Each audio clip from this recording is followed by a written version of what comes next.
अस्सलाम वालेकुम। मैं हूं डॉक्टर अब्दुल्ला खान और आज मेरे साथ मौजूद हैं मारूफ शख्सियत जनाब प्रोफेसर डॉक्टर इरशाद साहब। कंसल्टेंट रेडियोलॉजिस्ट हैं और इस वक्त नियादी मेडिकल कॉलेज में as a head of department काम कर रहे हैं। सर क्या हाल है आपके? अल्लाह का शुक्र, आपका बहुत शुक्रिया कि आपने मुझे दावत दी आज कि आपके प्लेटफॉर्म पे मैं कुछ बात कर सकूं। जी सर, ये तो हमारे लिए ऑनर की बात है कि सर ने आज हमें टाइम दिया है और आज काफ़ी हमारे पास हॉट टॉपिक्स हैं जिन पे हम इनके साथ बात करेंगे। सर सबसे पहले तो अपना ज़िंदगी के सफ़र में थोड़ा सा बताइए हमें। डॉक्टर साहब, मैं सरगोदा से बाई बर्थ हूँ और मैंने अपनी जो एजुकेशन है सरगोदा से ली है। उसके बाद किंग एडवर्ड मेडिकल कॉलेज से मैंने 93-4 में ग्रेजुएशन की।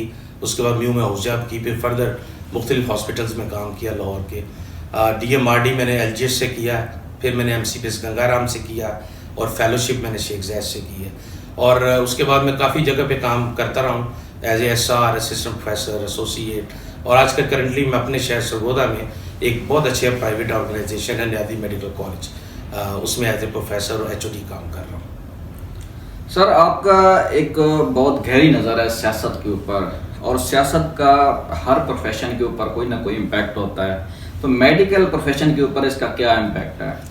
देखिए, सियासत में मैं बात नहीं करना चाह रहा, लेकिन जो मेडिकल प्रोफेशन को प्रॉब्लम्स हुए हैं इस पिछले 15-20 सालों में, उस पर थोड़ी बात ज़रूर मैं करूँगा कि गवर्नमेंट जो भी होती है वो कोशिश तो कर दी है कि वो इस प्रोफेशन को आगे लेके जाए और इसमें लेटेस्ट टेक्निक्स प्रोवाइड करे, नए हॉस्पिटल्स बनाए, लेकिन अनफॉर्चुनेटली अभी हमारे कुछ इलाके मुल्क ऐसे हैं जहाँ पे इन सहूलतों का फुकदान है और कुछ सेंट्रल सिटीज़ ऐसे हैं जहाँ पे ये सहूलतें बहुत ज़्यादा पाई गई हैं, लेकिन जो बेसिक काम है वो एकेडमिक्स पे कोई काम नहीं हो रहा। आप डॉक्टर साहब ये देखें कि पिछले 10-15 साल से जब से मैंने ये क्लिनिकल लाइफ स्टार्ट की है तो हमारे मुल्क के अंदर क्वैकरी बहुत ज़्यादा है। मतलब मेडिकल प्रोफेशन में लोग इतने डिसअपॉइंटेड हो चुके हैं कि वो या तो बाहर जा रहे हैं या इवन लोग मेडिकल प्रोफेशन छोड़ रहे हैं, अपने डिफरेंट प्रोफेशन में जा रहे हैं। उसकी वजह ये है कि गवर्नमेंट की प्रॉपर मॉनिटरिंग नहीं है, हेल्थ केयर कमीशन है, PMC है, उसको चाहिए कि इस पे काम करे। और जिस तरह हर गवर्नमेंट ये चाहती है कि आवाम को हम अच्छी सहूलतें दें, इसमें क्वैकरी ख़त्म होगी तो आवाम को अच्छी सहूलत मिल सकती है, अदरवाइज़ बहुत मुश्किल है और लोग जगह जगह अपने आप को मतलब ज़ाया कर रहे हैं, हमारा प्रोफेशनल ज़ाया हो रहे हैं, हमारे पेशेंट पे एक तो उनके जेब पे बहुत ज़्यादा अखराजात हो रहे हैं और जब वो प्रॉपर डॉक्टर के पास आते हैं तो फिर वो एक तो मर्ज़ बहुत गुजर चुका होता है और जब वो खुदा ना खासा ज़िंदगी के बाद ही हार जाते हैं तो ब्लेम सारा हॉस्पिटल डॉक्टर स्टाफ पे आता है, जबकि इस ये कॉम्प्लिकेशन जो है ना वो पहले से अपने इलाके से लेके फिर रहा होता है। अवेयरनेस कम है, मतलब लोगों में अवेयरनेस नहीं, अवेयरनेस लेनी चाहिए।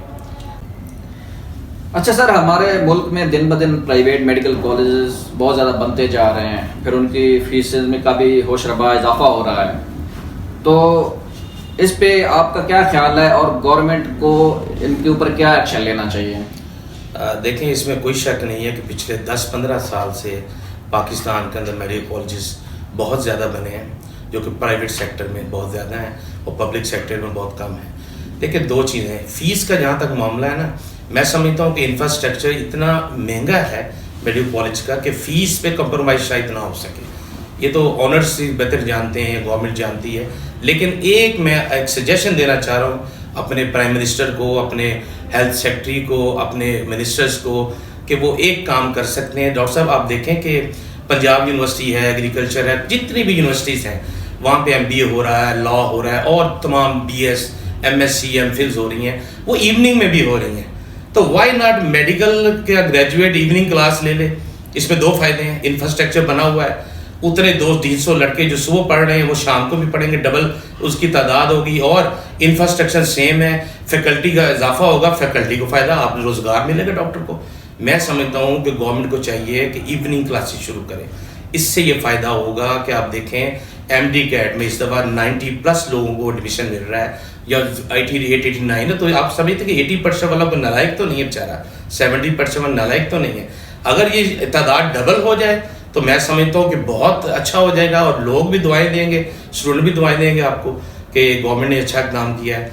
दूसरी बात, इसके अंदर आपका बहुत कम खर्चा है, कि आपने फैकल्टी हायर करनी है इवनिंग के लिए, और तमाम वर्क आपका वही चल रहा है, हॉस्पिटल भी वही है, पेशेंट भी वही है, कॉलेज भी वही है, आपको नया कॉलेज बनाने की ज़रूरत नहीं है।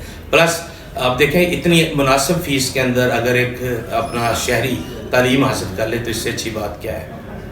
अच्छा सर, जैसे जैसे मेडिकल प्रोफेशन में आगे काम हो रहा है तो इसमें बहुत ज़्यादा पेचीदगियाँ आ रही हैं।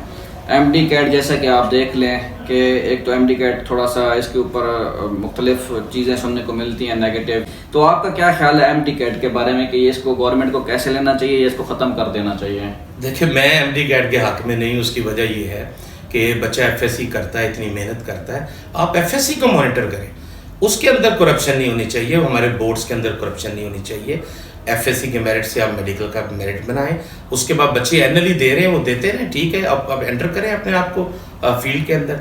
एमडी कैट अगर करना भी है तो उसमें एक क्राइटेरिया फिक्स बना लें, और ये हर साल मैं देखता हूँ कोई ना कोई पेचीदगी होती है, कभी मैट्रिक 10%, कभी 20%, कभी एफएससी का मसला है। इस साल जैसे 55% एंट्री पासिंग है, ये भी पासिंग क्राइटेरिया ज़्यादा होना चाहिए। डॉक्टर साहब आप देखें कि बहुत लोगों के ऊपर बहुत बोझ है। अभी अब एफएससी का रिजल्ट आता है तो हमारे दौर में 86-7 की बात कर रहा हूँ, सबसे पहले मेडिकल के एडमिशन होते थे, डेंटल के होते थे, जो लोग सेलेक्ट होते थे बाकी नीचे फिल्टर होते थे, वो बीडीएस बी फार्मेसी में जाते थे, एग्रीकल्चर में, डीवीएम में, फिर बीएससी के अंदर। अब उल्टा हिसाब हो गया, हर बच्चा बीएससी में दाखिला ले रहा है, 60-70 हज़ार फीस दे रहा है, जो हॉस्टलाइट है वो अलग एक्सपेंस कर रहा है, 2 महीने 1.5 महीना पढ़ता है, फीस भी जाए, वो आगे अपग्रेड हो जाता है, वो एग्रीकल्चर में चला जाता है, एग्रीकल्चर वाला डी फार्मेसी में, वो वाला डीवीएम में, डीवीएम से बाद वो एमबीबीएस में। तो ये ज्यादती है, गवर्नमेंट को इस तरह नहीं करना चाहिए। सबसे पहले एमबीबीएस की एडमिशन होनी चाहिए, जिस दिन एडमिशन खत्म हो अगले दिन ऐड आए डी फार्मेसी, डीवीएम और एग्रीकल्चर की, जो लोग उसमें जाए, जो वापस बच जाए, फिल्टर हो जाए, वो बीएससी में दाखिला लें, सिंपल इज दैट। मतलब ये ज़्यादा पेचीदा कर दिया पिछले 5-10 सालों से ये प्रोग्राम, ऐसा नहीं होना चाहिए। सर इसमें आपने खुद एक मतलब टर्म से गुजर के आए हैं, आपने पीजीशिप किया है आज तक, तो आप नहीं समझते कि जो हमारा अब जो डॉक्टर्स आ रहे हैं उनके एक तो पीजीशिप स्लॉट्स बहुत कम हैं, दूसरे हमारे डॉक्टर्स की जो है वो पार्ट 1 एक्सपायर हो रहे हैं, उनको जगह नहीं मिल रही, तो इसके ऊपर आपका क्या ख्याल है कि क्या इकदाम ऐसे होने चाहिए कि डॉक्टर्स को अकोमोडेट किया जा सके हॉस्पिटल्स के अंदर और उनको पीजीशिप आसानी से मिल सके? डॉक्टर साहब बात ये कि आपको पता स्ट्रक्चर इतना है नहीं हमारे पास, इतने वसाइल नहीं है, तो गवर्नमेंट ने पिछले कुछ अरसे में एमडी को मुख्तलिफ डीएचक्यूज़ के अंदर रिकगनाइज किया।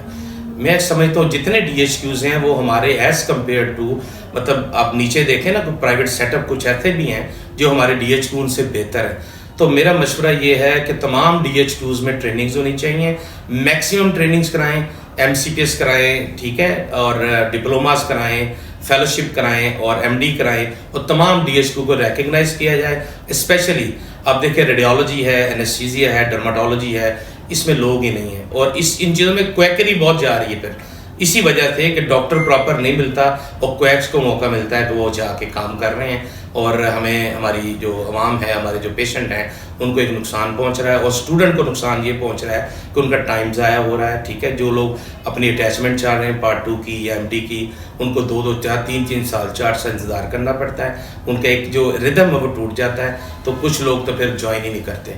तो मेरा ख्याल है कि हर डिस्ट्रिक्ट को इनको रिकगनाइज करना चाहिए ताकि बच्चे मैक्सिमम उसके अंदर जाएं, और वे सारे लोग पे पैकेज में होने चाहिए।